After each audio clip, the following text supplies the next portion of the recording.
नमस्कार, आप देख रहे हैं सिटी सेंटर शो। मुंबई से मैं हूं पूजा भारद्वाज। शो की शुरुआत कर रहे हैं पहलवानों की खबर से। बृजभूषण सिंह की गिरफ्तारी की मांग के साथ आंदोलन कर रहे पहलवानों की बीते दिनों गृह मंत्री अमित शाह के साथ मुलाकात हुई। इस मुलाकात के बाद खबर चली कि साक्षी मलिक, विनेश फोगाट और बजरंग पुनिया ने खुद को आंदोलन से अलग कर लिया है, लेकिन तुरंत ही तीनों ने इस खबर का खंडन किया। इधर दिल्ली पुलिस के सूत्र बता रहे हैं कि नाबालिग पहलवान ने एक बार फिर से अपना बयान पटियाला हाउस कोर्ट में दर्ज कराया है, जिसकी एक कॉपी सीलबंद लिफाफे में राउज एवेन्यू कोर्ट भेज दी गई है। मुकेश सिंह सेगर की रिपोर्ट देखिए। इसको कैसे करके लाएं? पहलवान साक्षी मलिक, बजरंग पुनिया और सत्यव्रत ने शनिवार रात गृह मंत्री अमित शाह से करीब 1.5 घंटे तक मुलाकात की। हालांकि मुलाकात के दौरान क्या बातचीत हुई ये साफ नहीं है। साक्षी मलिक, बजरंग पुनिया जैसे पहलवान रेलवे विभाग में अपनी नौकरी पर वापस लौट आए हैं। हालांकि उन्होंने साफ किया कि वो बस ड्यूटी पर लौटे हैं। उनका आंदोलन अपनी मांग के साथ चलता रहेगा। जो ये अफवाहें उड़ रही हैं, ये हमारे प्रोटेस्ट को कमज़ोर करने के लिए जो है ये फेक न्यूज़ बनाई जा रही है। हमारा जो ये आंदोलन है, सत्याग्रह है, जब तक न्याय नहीं मिल जाता हम इसको लड़ते रहेंगे। तो आज इन्होंने सब ने ट्वीट भी कर दिया कि भाई न्याय की लड़ाई में अगर नौकरी बाधा आएगी तो भाई उसको भी हम छोड़ देंगे, लेकिन नौकरी तो सरकार की और हमारी लड़ाई सरकार से है नहीं। हम स्टार्टिंग से बोल रहे हैं। सोमवार सुबह खबर चल पड़ी कि ये तीनों पहलवान आंदोलन से अलग हो गए हैं। तीनों ने तत्काल ट्वीट कर इसका खंडन किया। उधर महिला पहलवानों के समर्थन में खाप पंचायत और किसान संगठनों से जुड़े लोग आंदोलन की आगे की रणनीति बनाने में जुटे हैं। पिछले कुछ दिनों से आरोप लगाने वाली महिला पहलवानों की बजाय किसान संगठन और खाप पंचायतों से जुड़े लोग ज्यादा सक्रिय हैं। इधर दिल्ली पुलिस की जांच में मामले में नए मोड़ आ रहे हैं। अब देखना होगा कि मामले की जांच इसे किस तरफ ले जाती है। नई दिल्ली से कैमरामैन कानन पात्रा के साथ मैं मुकेश सिंह सेंगर, एनडीटीवी इंडिया।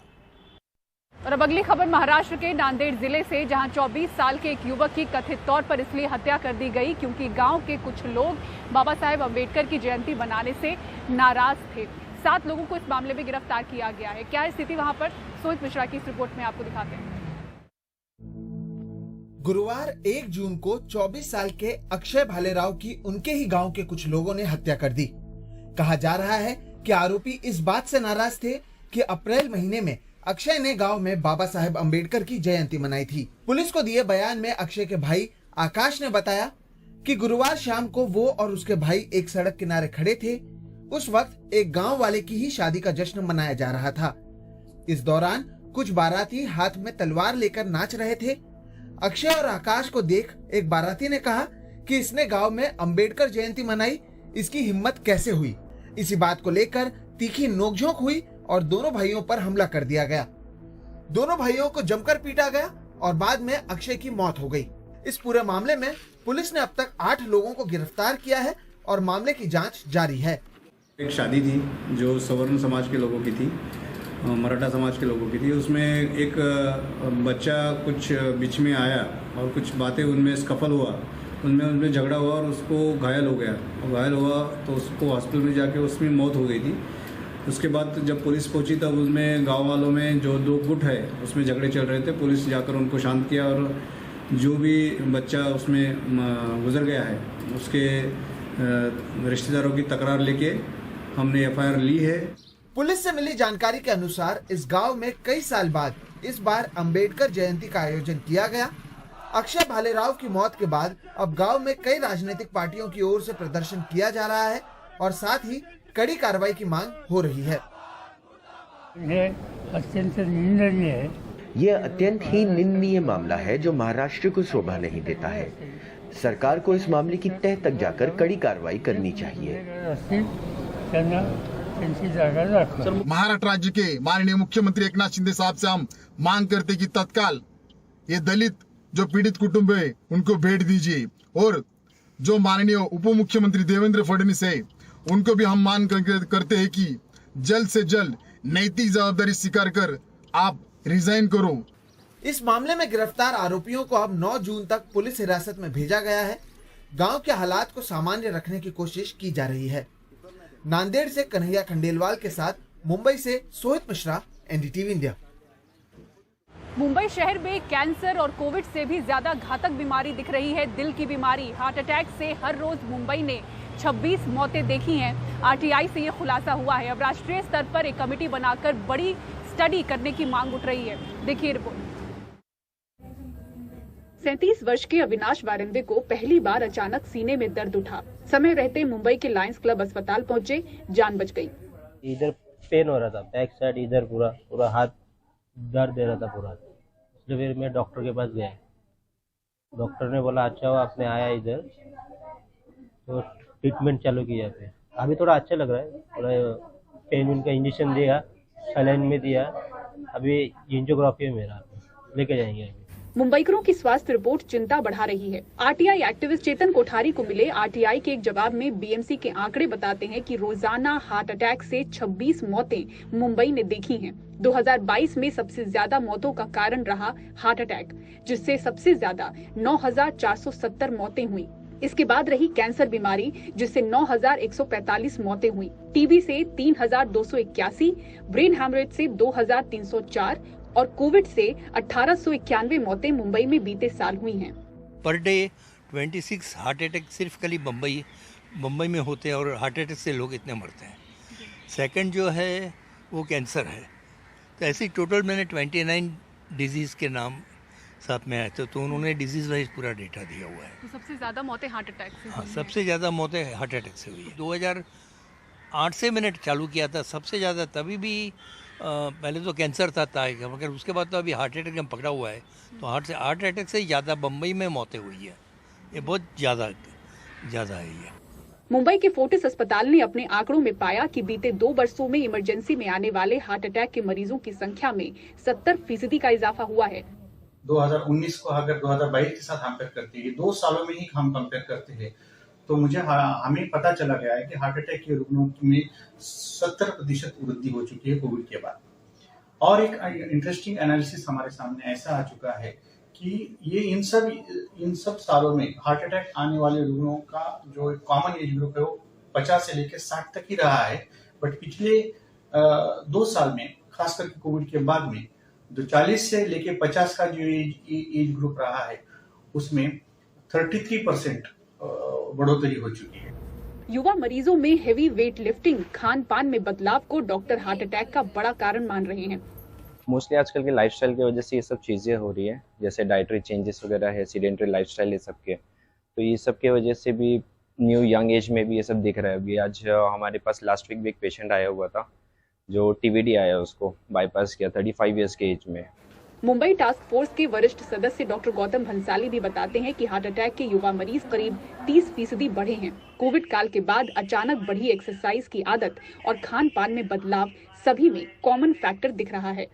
जितना यूजुअली केसेस आते हैं उससे 20 से 30% केसेस की बढ़ोतरी हुई है इस बार, जो हमने देखे हैं कोविड के बाद से। बहुत ज़्यादा बढ़ोतरी देखी जाए तो 25 से 35 साल के जो लोग हैं उनमें काफ़ी ज़्यादा, किसी यंग लोग होते हैं उनके अंदर हार्ट में कोलेटरल वेसल्स डेवलप नहीं होती है। ओल्ड एज मतलब 55-50 के ऊपर के लोगों में कोलेटरल्स डेवलप हो जाती है, सो उनमें सडन कार्डियक डेथ नहीं होती। यंग लोगों में कोलेटरल्स नहीं होती, इसलिए सडन कार्डियक डेथ होती है। वो कारण सबसे बड़ा है कि कोविड के टाइम में लोग हेल्थ को लेके एक्स्ट्रा कॉशियस हुए और उसकी वजह से लोगों ने ओवर एक्सरसाइज करना चालू किया।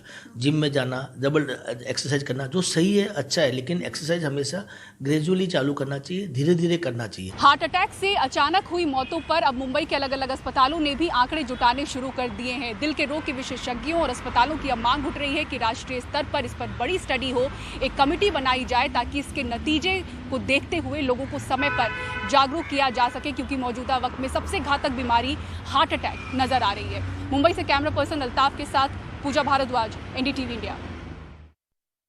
और मानसून कुछ और देर से आएगा, अभी वो अरब सागर में पीछे ठहरा हुआ है। मौसम विभाग ने इसकी जानकारी दी। आपको बता दें कि इससे पहले 4 जून को ही मानसून के केरल पहुंचने का अनुमान था। अरब सागर में पिछले 24 घंटे में बने इस चक्रवात की वजह से इस साल मानसून केरल में कुछ देर से दस्तक देगा। अमूमन मानसून 1 जून के आसपास केरल तट से टकराता है। 26 मई को मौसम विभाग ने पूर्वानुमान जताया था कि इस साल 4 जून को आएगा, लेकिन उसकी हवाओं की रफ्तार अब मध्यम हो गई है। मौसम विभाग के मुताबिक पिछले 24 घंटे में दक्षिण पूर्व अरेबियन सी में एक साइक्लोनिक सर्कुलेशन बना है और इसकी वजह से जो केरल तट के आसपास बादल थे वो फिलहाल घट गए हैं। मौसम विभाग के वैज्ञानिकों के मुताबिक जब इस पूरे क्षेत्र से साइक्लोनिक सर्कुलेशन हट जाएगा उसके बाद ही केरल तट से मॉनसून के टकराने की संभावना बढ़ेगी। जिस समय हम मॉनसून एक्सपेक्ट करते हैं 1 जून जनरली, और इस साल जैसे 4 जून बताया करीब इसी टाइम बना है, तो ये तो मॉनसून फ्लो थोड़ा बहुत डिस्टर्ब किया है, तो जिसके चलते आप देखेंगे कि बारिश काफ़ी कम चल रहा है आपका केरल में, तो जिसके चलते हमारा एक बहुत स्ट्रिक्ट थ्रेशोल्ड है आपका मॉनसून डिक्लेयर करने का, वो हम नहीं कर पा रहे हैं। तो यहाँ पर आपने अपने असेसमेंट रिपोर्ट में कहा है कि केरल तट के आसपास जो है वो बादल घट गए हैं साइक्लोनिक सर्कुलेशन की वजह से, तो कुछ देरी हो सकती है मॉनसून के। जी ज़रूर हो सकती है। आपका पूरा फ्लो ये सर्कुलेशन खा रहा है, तो डिले होगा, मतलब थोड़ा सा तो डिले होगा, जैसे 4 तारीख पास कर गए हैं, थोड़ा तो डिले होगा। उधर पूर्वी भारत के राज्यों विशेषकर बिहार, पश्चिम बंगाल और झारखंड में गर्मी बढ़ रही है। आने वाले दिनों में पूर्वी भारत के राज्यों में लू का संकट और बढ़ने का अंदेशा है। अभी भी जो हीट वेव है अभी हमारा वेस्ट बंगाल में है, झारखंड में है और बिहार में है, तो हमारा अनुमान ये है कि आने वाले 5 दिनों में जैसे कंटिन्यू रहेगा, इसके लिए हमने बिहार के लिए ऑरेंज अलर्ट दे रखा है, वेस्ट बंगाल के लिए भी आने वाले 5 दिनों के लिए ऑरेंज अलर्ट दे रखा है। बिहार के लिए हमने heat wave to severe heat wave to severe heat wave mean temperature generally 4.5 degree से नॉर्मल से ज़्यादा होते हैं तो हम हीट वेव बोलते हैं, अगर 6.5 डिग्री से ज़्यादा होते हैं तो सीवियर हीट वेव बोलते हैं। हमने उसमें स्पेसिफिकली एडवाइजरी लगा रखी है as per the NDMA guidelines की people should stay inside, wear loose cloth, comfortable clothes, और एल्डर्स को प्रिकॉशंस लेना है, धूप में नहीं निकलना। हालांकि इस साल मॉनसून के आने में देरी के बावजूद वैज्ञानिकों का अनुमान है कि मॉनसून सामान्य ही रहेगा। दिल्ली से कैमरा पर्सन मोहम्मद मुरसलीन के साथ हिमांशु शेखर, एनडीटीवी इंडिया। और कैलिफोर्निया में एप्पल इवेंट चल रहा है, दिखाते हैं आपको उसकी खास झलक। और एप्पल इवेंट के सभी अपडेट्स और खबरों के लिए सीधे कैलिफोर्निया से कल हमारे साथ जुड़ेंगे टेक्निकल गुरुजी, एक्सक्लूसिवली सिर्फ एनडीटीवी इंडिया पर।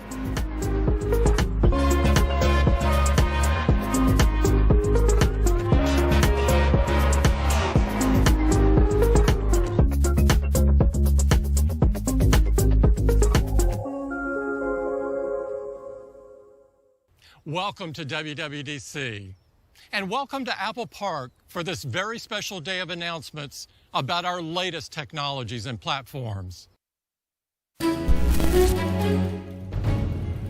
हाय गाइस, मेरा नाम है गौरव। आइए मिलते हैं एप्पल के WWDC 23 इवेंट पे। Mixed reality headsets, MacBook air, iOS 17 and a lot more only on the NDTV network.